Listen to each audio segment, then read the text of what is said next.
So the Pittsburgh Steelers are just connected to a versatile ball hawk, and there's so much talk about what the Steelers are going to do with the number 21 overall. I'd say that your biggest needs on the outset are probably quarterback and defensive tackle. So I can just sit here and talk about like Jackson Dart. I can talk about Kenneth Grant all day long. But let's take some time to talk about whether the Steelers might go in a different direction. What if the players that they want are gone?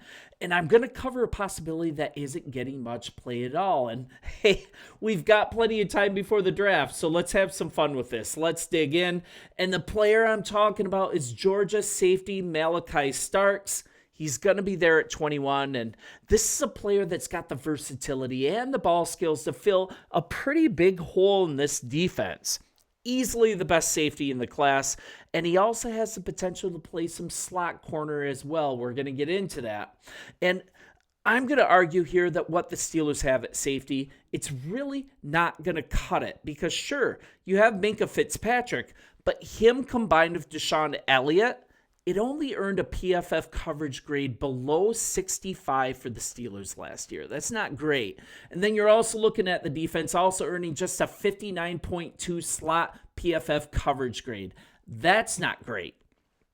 And now you're looking at Starks being a player that can bring really extensive experience, multiple roles in the secondary, and could give the team more flexibility. And I got to introduce this channel. This is Sports Talk Steelers. I'm Sean. You guys have been so cool to help me build this channel. We're up over 1,000 subscribers already. And just full disclosure, guilty as charged. I'm a Bears guy. I was brought to your team to watch your team play on the weekly when Justin Fields came to town. Now that he's gone, my hatred for Aaron Rodgers, it very well might keep me here. Man, I hope I don't have to cover him on a daily basis. But regardless of what happens, I will be here on the daily with your Pittsburgh Steelers news and perspective from an outsider's view. Can't wait to do it for this upcoming season. You guys, if you haven't already, hit the subscribe button. Would love you to be a part of this. So let's kind of get back to Starks. We're looking at a guy that's a 3-year starter at Georgia. Really nice speed for his position because he ran a 4.540 at the scouting combine. Man, February sounds like a long time ago, right? This guy would add some more speed to the secondary. He's also got nice size to boot. I mean, this is going to enable him to really eliminate contested catches on the back end. And he's also versatile enough to play up in the box if needed as well. Just a lot to like here, because when you have both safeties being versatile, Minkah's definitely versatile.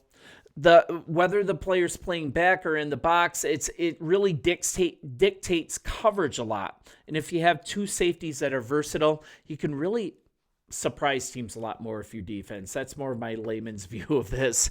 But we're looking at, he's got really nice size to go with his speed. I think this would really increase the overall speed of the secondary. And you've also got the recent addition of veteran Juan Thornhill. The team's seeking further stability and versatility in their secondary, especially considering the performance of current safeties Minkah Fitzpatrick and Deshaun Elliott just really hasn't been up to snuff yet. Maybe it hasn't gelled yet.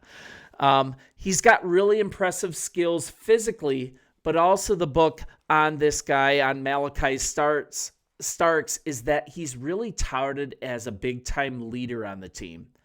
Let's kind of table that. Let's look at some raw numbers here. So by the numbers, Malachi Starks, he recorded 197 tackles and 6 picks in his whole career at Georgia.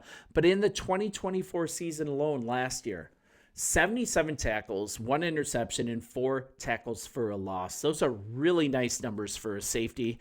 We're kind of looking at the Steelers actively evaluating safety prospects ahead of this draft. We know it's a priority, and they've really shown interest in Starks as well because he participated in drills at Georgia's Pro Day on March 13th. There was a big Steelers contingent. They also spent some time with him at the Combine.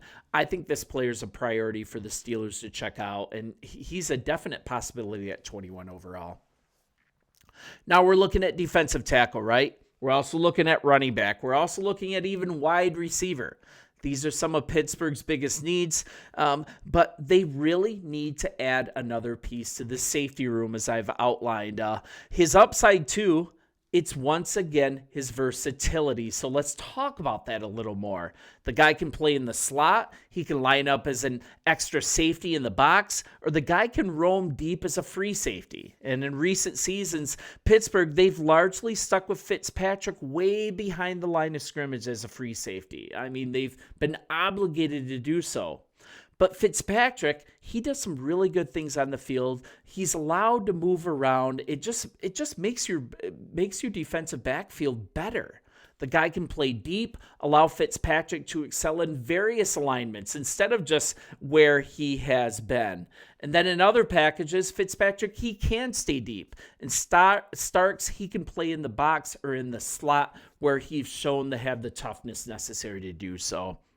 So as a rookie, his biggest role in the defense, I think it would most likely be as a slot cornerback or even providing extra competition for Beanie Bishop, even providing that, or at best, kind of really participating in this safety rotation that the Steelers could have. He could also move around the defense, contribute in any way the Pittsburgh Steelers coaching staff would ask him to do. So how does this match up if the Steelers are truly looking for the best available player at 21st overall? So let's kind of look at as if this even makes sense. Let's look at how much meat is going to be on the bone with this pick. We're looking at, it's hard to predict 21 picks into the draft, but some of the Steelers' top potential targets, we've talked about Kenneth Grant as being one of those. Derek Harmon is also a good one. A wide receiver, Luther Burden, Matthew Golden. Man, he's fast. These players could still be on the board at that time. And between those four players as well, Ohio State wide receiver Emeka Egbuka, Malachi Starks. It'd be kind of hard for the Steelers to make a bad pick in this scenario. I think Malachi Starks, he definitely fits into that elite type of player that the Steelers might be targeting at 21st overall. I think he's a good choice.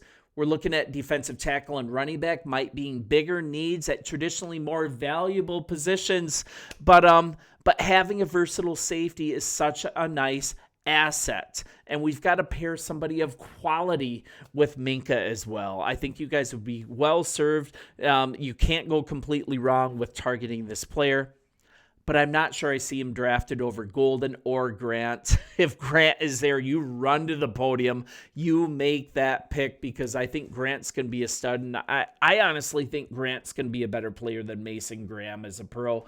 You heard it from here. I'm sure I'll hear about that in the comments, but this player might be just a guy to swing away on. It's also kind of a, in case of emergency, break glass if these higher choices are off the board at that time. I'm really intrigued by Matthew Golden. I really like Luther Burden. I really like Emeka out of Ohio State. Those are really intriguing wide receivers. But now that you have this tandem with DK and GP, along with a developing Roman Wilson, I think he's really going to come into his own and play in the slot this year. Receiver might be not as big of a priority coming into this draft, and Malachi Starks is going to be sitting right there. You guys let me know what you think. It's been so much fun covering your team on the daily. I'm going to continue to do so. You guys come here for daily Pittsburgh Steelers news as my daughter runs up the stairs. So appreciate you guys, and we'll talk soon.